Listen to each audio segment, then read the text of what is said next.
करीम की बिरयानी पूरे मुरादाबाद में मशहूर थी। शाम होते ही उसके बिरयानी के ठेले पर ग्राहकों की भीड़ लग जाती थी। करीम का बिरयानी बनाने का तरीका बहुत अलग था। बढ़िया चिकन, मटन और खुशबूदार मसाले, खिला खिला चावल बिरयानी के स्वाद में चार चांद लगा देता था। पर अचानक एक दिन करीम को हल्का बुखार आया तो वो घर पर थोड़ा आराम करने के लिए उस दिन ठेला नहीं लगा सका। उसने सोचा कि तबीयत में सुधार हो जाएगा, पर करीम की तबीयत ज्यादा बिगड़ गई और बुखार ज्यादा बढ़ता गया, जिस कारण करीम के शरीर में बहुत कमजोरी हो गई। इसी वजह से करीम बिरयानी का ठेला भी नहीं लगा पा रहा था और उसके काम का नुकसान हो रहा था।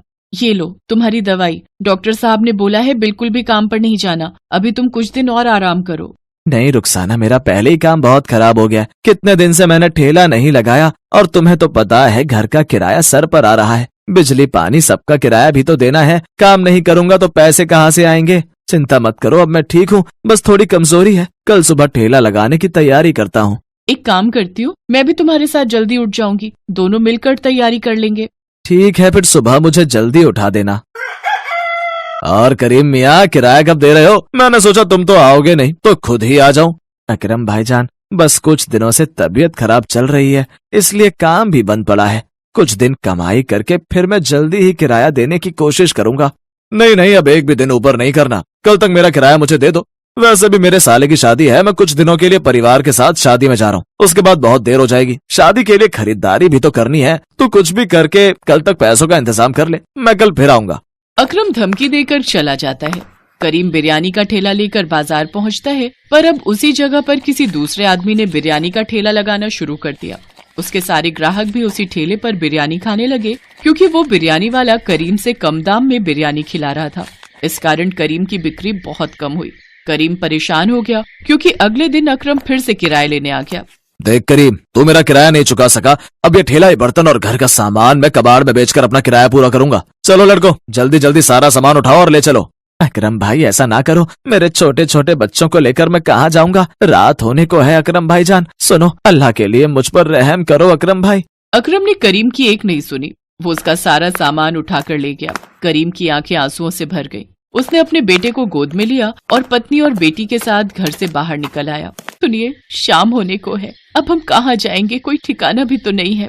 थोड़ी देर में दिल्ली की बस आने वाली है, दिल्ली में ही रहेंगे। यहाँ मुरादाबाद में रहने का अब कोई फायदा नहीं। दिल्ली एक बार भाईजान के पास चलते हैं, हो सकता है वो कोई काम दिलवा दे।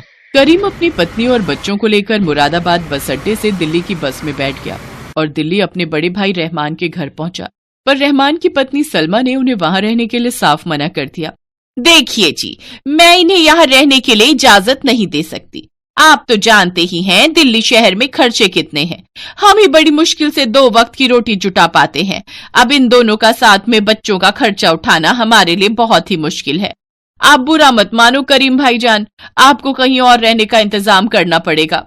बेगम, कुछ दिन तो। आप बीच में मत बोलो, बात मैं कर रही हूँ ना। देखिए भाईजान, ये सीधे हैं, ये तो आपको अपना छोटा भाई मानकर यहाँ रख लेंगे, पर सारी परेशानियां तो मैं जानती हूँ ना।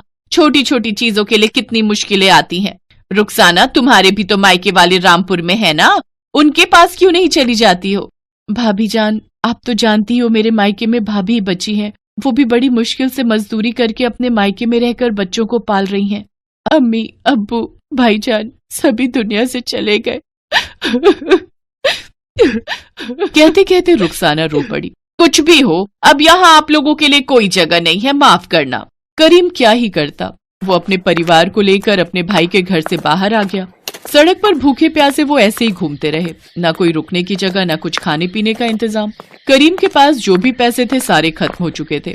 करीम कुछ देर के लिए बच्चों को लेकर फुटपाथ पर एक कोने में बैठ गया। तभी उसका बेटा खेलते खेलते रोड के दूसरी तरफ बने एक बड़े होटल के पास भाग गया। वहाँ बहुत सारे गुब्बारों की डेकोरेशन का काम चल रहा था। हटो बेटा, हटो यहाँ से, यहाँ काम चल रहा है, छोड़ो इस गुब्बारे को, जाओ यहाँ से। अरे जुम्मन मियाँ, जल्दी जल्दी डेकोरेशन का काम खत्म करो, वसीम साहब और उनकी बेगम आने वाले होंगे। कुछ भी कहो वसीम साहब, हर साल अपनी बेगम का जन्मदिन बेहद धूमधाम से मनाते हैं। तभी होटल के अंदर से मैनेजर फोन पर बात करता हुआ बाहर आता है। सर, मुरादाबादी बिरयानी के बारे में आपने मुझसे कहा था, पर हमारे मुरादाबादी बिरयानी बनाने वाले बावर्ची की तबीयत खराब हो गई है, वो 1 हफ्ते की छुट्टी पर गया है। सर, मैं जानता हूँ मैडम को मुरादाबादी बिरयानी कितनी पसंद है और आज वैसे भी उनका जन्मदिन है। ठीक है सर, मैं कुछ करता हूँ। इतनी जल्दी कहाँ से लाऊं मुरादाबादी बिरयानी बनाने वाला? बहुत मुश्किल है। आधे घंटे में सर और मैडम होटल पहुंचने वाले हैं। सर जी, मैं कुछ मदद करूं? मैं मुरादाबादी बिरयानी बहुत लाजवाब बनाता हूं। सच तो यह है कि मुरादाबाद में मेरा अपना बिरयानी का ठेला था, पर कुछ मजबूरियों के चलते मुझे दिल्ली आना पड़ा।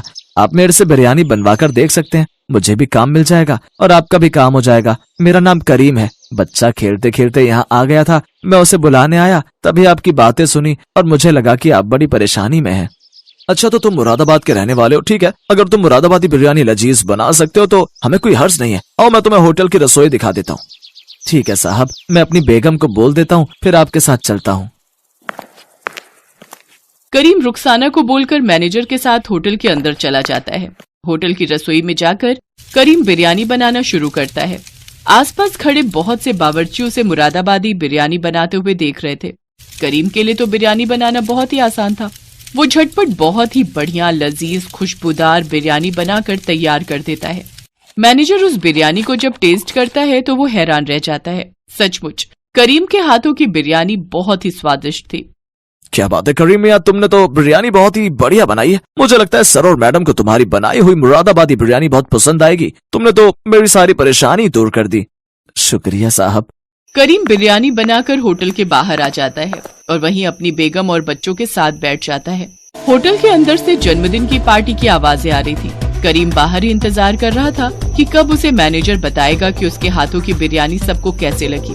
काफी देर तक वो बाहर बैठा रहा। सुनो जी, आपको बिरयानी बनाकर आए बहुत देर हो गई। अभी तक मैनेजर ने आपको कुछ भी नहीं बताया। कहीं ऐसा तो नहीं कि वो बिरयानी बनवाकर भूल गए हो? एक बार आप खुद जाकर बात करते कि वो क्या कहते हैं। बच्चों को भी भूख लगी है। बेगम, अभी तो पार्टी चल रही है। हो सकता है पार्टी खत्म होने के बाद मुझे बताएं। ऐसे बीच में जाना अच्छा नहीं लगेगा। कुछ देर और इंतजार करते हैं। तुम रुको, मैं बच्चों के लिए सामने ठेले से कुछ खाने का लाता हूँ। करीम जैसे ही बच्चों के लिए कुछ खाने को लेने जाने लगता है, तभी वो मैनेजर को आते हुए देखता है। माफ कीजिएगा, अंदर पार्टी चल रही थी इसलिए आपको बता नहीं पाया। चलिए, आपको सर ने बुलाया है। खान मियाँ, करीम मियाँ की फैमिली के लिए कुछ खाने का इंतजाम कीजिए। करीम मैनेजर के साथ होटल के अंदर जाता है। मुझे मैनेजर ने तुम्हारे बारे में बताया। तुम्हारे हाथों की मुरादाबादी बिरयानी बेहद लाजवाब थी। हमारी बेगम को बहुत पसंद आई, इसलिए हमने सोचा है कि अब से तुम हमारे होटल में बावर्ची का काम करोगे और बिरयानी बनाने की पूरी जिम्मेदारी तुम्हारी होगी। जिस तरह से हमें बहुत पसंद आई है, हमें पता है हमारे कस्टमर भी इस बिरयानी को बहुत पसंद करेंगे। मैनेजर करीम मियाँ को कल से नौकरी पर रख लीजिए। शुक्रिया साहब, बहुत बहुत शुक्रिया। गरीब अकरम होटल के मालिक वसीम मियाँ को शुक्रिया कहता है। वो बहुत खुश था। उसकी आंखों में खुशी के आंसू थे, क्योंकि उसे इतने बड़े होटल में बावर्ची की नौकरी मिल गई, जहां पर उसकी तनख्वाह भी बहुत अच्छी थी। अल्लाह की रहमत से करीम की जिंदगी से दुखों का साया हट गया। उसकी मेहनत की वजह से दिल्ली जैसे बड़े शहर में, बड़े होटल में उसे बावर्ची की नौकरी मिल गई और उसकी सारी परेशानियां दूर हो गई।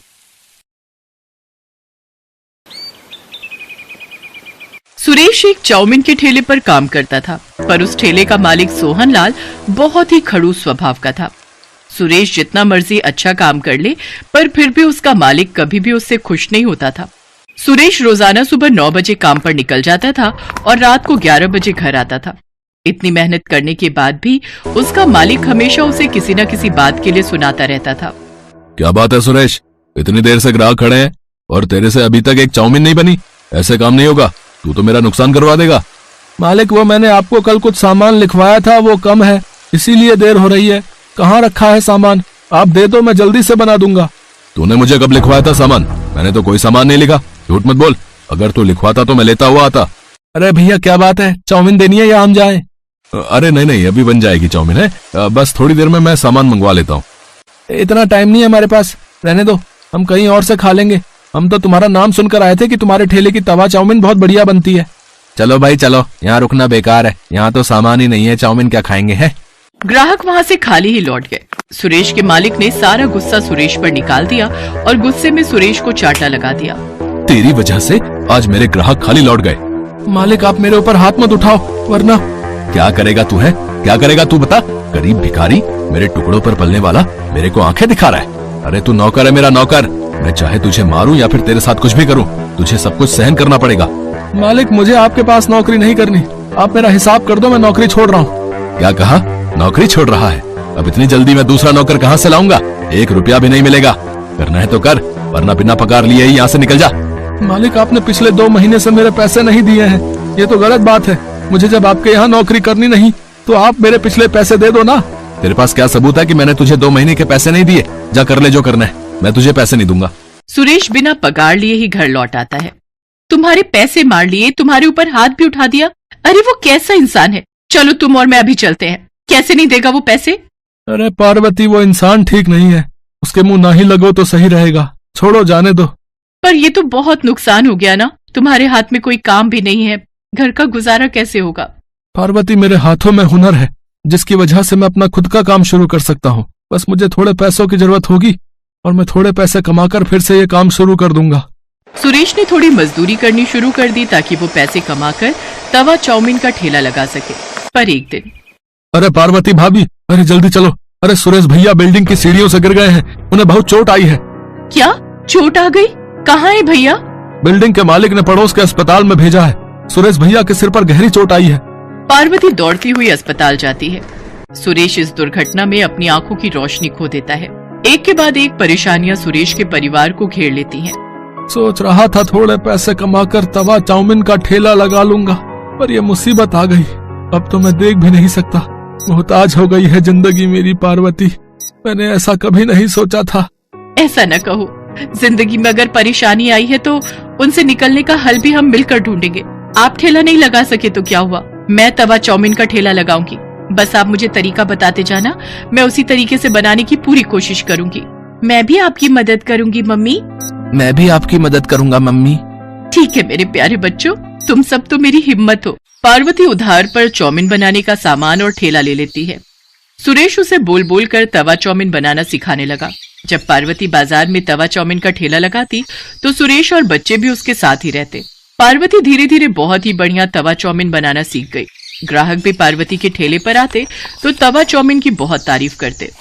सुरेश भैया, ये सब कब हुआ? आपको मैंने सोहनलाल के ठेले पर कई बार तवा चाउमीन बनाते हुए देखा है। आवाज तो जानी पहचानी लग रही है। पहले के ग्राहक मेरे बहुत अच्छे बातचीत वाले हो गए थे। क्या करूं भैया, मालिक ने अपने ठेले से निकाल दिया था। मजदूरी करके थोड़े पैसे कमाने थे तो यह हादसा हो गया। कुछ ग्राहक तो सुरेश को पहले से ही जानते थे। जब उन्होंने उसकी ये हालत देखी तो उन्हें भी बहुत दुख हुआ। धीरे धीरे पार्वती के तवा चाउमीन ठेले पर भीड़ लगने लगी। पर एक दिन सुरेश के मालिक सोहनलाल को जब ये बात पता चली कि उसके सारे ग्राहक सुरेश के ठेले पर तवा चाउमीन खाने के लिए जाते हैं तो वो जलन से भर गया और उसने कुछ गुंडों को सुरेश के ठेले पर धमकाने के लिए भेजा। चलो हटाओ रे, ये चाउमीन का ठेला हटाओ यहाँ से। यहाँ कोई ठेला नहीं लगेगा। कैसे नहीं लगेगा? हमने तुम्हारा क्या बिगाड़ा है जो तुम हमारा ठेला यहाँ से हटवाने लगे हो? तुम लोग ऐसे नहीं मानोगे हैं? चलो भाई तोड़ दो इसका ठेला। पार्वती, ये लोग हैं कौन, जरा पूछो तो। ओए, हमें सोहनलाल जी ने भेजा, समझा? उनके सारे ग्राहक तुम्हारे ठेले पर आने लगे हैं और वो ऐसा कभी नहीं चाहते। इसलिए उन्होंने कहा है कि तू अब ये काम बंद कर। इस एरिया में बस उनका ही तवा चाउमीन का ठेला चलेगा, समझे? या कुछ और समझाए? हमें धमकी दे रहे हो? बाजार के बीच में खड़े हैं, अभी आवाज लगाऊंगी तो लोग इकट्ठे हो जाएंगे। अरे भाइयों बहनों, जरा हमारी मदद करो। देखो ये गुंडे हम गरीबों पर जुल्म कर रहे हैं। क्या हुआ बहन जी? चिंता मत करो, हमारे होते हुए गुंडे आपका कोई नुकसान नहीं पहुंचा सकते। चिंता मत करो, हम अभी इनकी वीडियो बनाकर सोशल मीडिया पर डालते हैं। क्या नाम बता रहे थे भैया? तुम्हें किसने भेजा है? गुंडे थोड़ा घबरा जाते हैं। उनके आसपास लोगों की भीड़ जुटने लगती है, जिनमें से कुछ मीडिया के लोग भी थे और कुछ जर्नलिस्ट, कुछ यूट्यूबर। फिर क्या था, उनको देखकर गुंडे बुरी तरह डर जाते हैं। इतनी देर में सोहनलाल भी आ जाता है। अब तो भीड़ सोहनलाल के पीछे पड़ जाती है। आप सब जानते हैं इस बेईमान ने मेरे पति के 2 महीने के पैसे मार लिए और इन्हें नौकरी से निकाल दिया।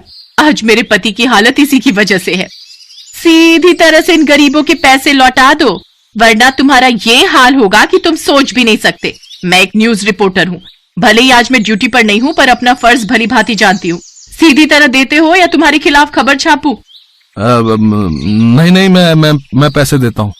सोहनलाल डर जाता है और वो पार्वती के हाथ में सुरेश के पैसे और बाकी सबके कहने पर उसका जो भी नुकसान हुआ उसमें पैसे बढ़ाकर देता है और उस दिन के बाद उन्हें तंग न करने का वादा करता है। काफी लोग सुरेश और पार्वती की मदद के लिए आते हैं और फिर सुरेश का इलाज भी करवाने के लिए बहुत से लोगों ने मदद की, जिससे सुरेश की आंखों का ऑपरेशन हो गया और उसकी आंखों की रोशनी फिर से लौट आई और सुरेश और पार्वती दोनों मिलकर अपने तवा चाउमीन के ठेले पर मेहनत करने लगे।